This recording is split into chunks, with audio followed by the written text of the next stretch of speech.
Here's another little kind of triadic study type thing for ornithology, and I'm going to play it and then I'm going to talk about it in a bit.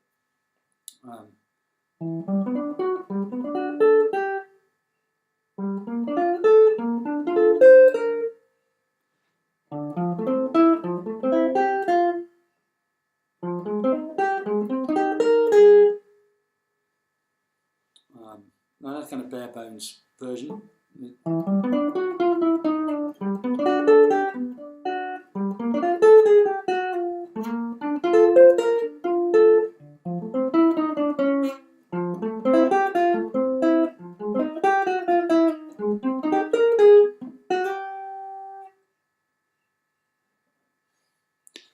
So the first triad is, if you like, from the third of the relative minor of the G sound.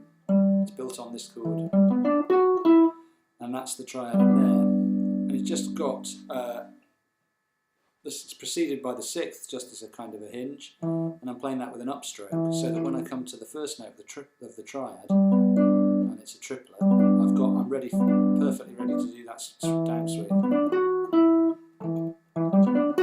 And then the top note, which is the major seventh note, if you like, relative to G, I'm playing with an upstroke. And then I'm using that same picking pattern throughout the whole of every one of these figures, which is essentially the same shape as that figure. And now I'm doing the same thing, except up in the next higher dimension of the harmony of the sound. My name for it so far is the next higher dimension of the harmony in the sound. That might not be a very good name, but that's the. So this is starting from the third of the relative minor of the E minor. The next triad is going to start from the fifth. So.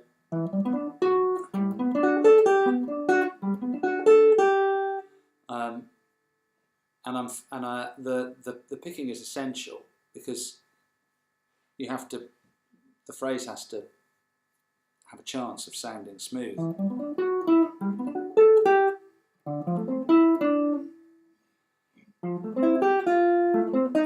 So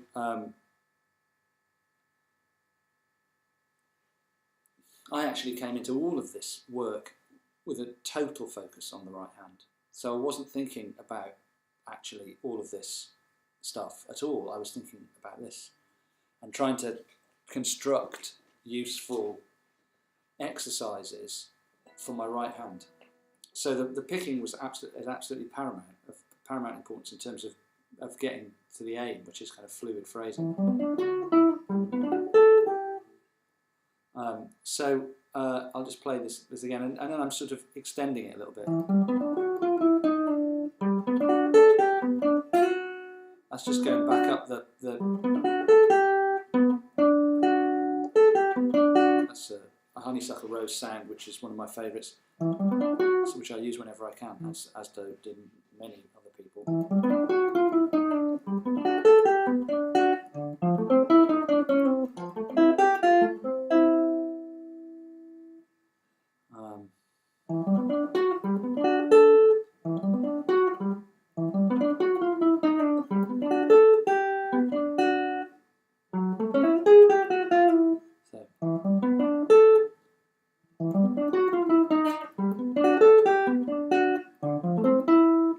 So, sorry. And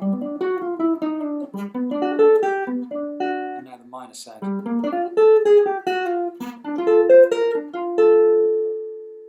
Now back to the major, to the next major, tonic down, tone down.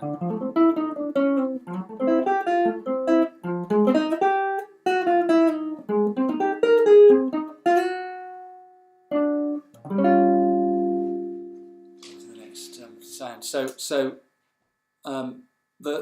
the real reason I wanted to share that is just that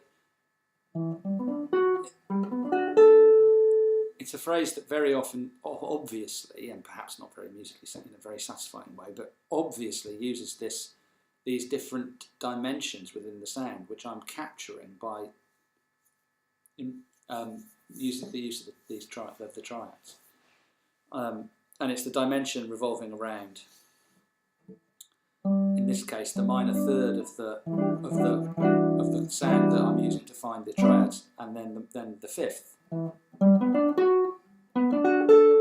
you know, that generates a G major 7 arpeggio with a sixth in the bass. It generates a G major 7 arpeggio and then a G major 9 arpeggio. But that's precisely the way I'm not thinking about it. That just gives you two notes. A major 7 note that sounds pretty when you use it right, and a major 9th note.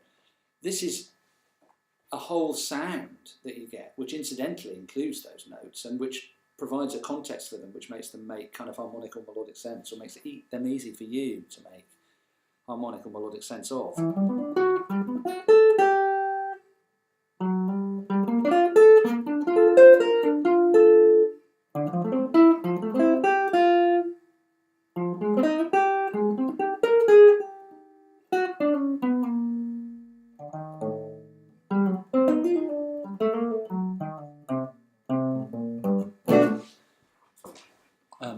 Okay, I hope that helps.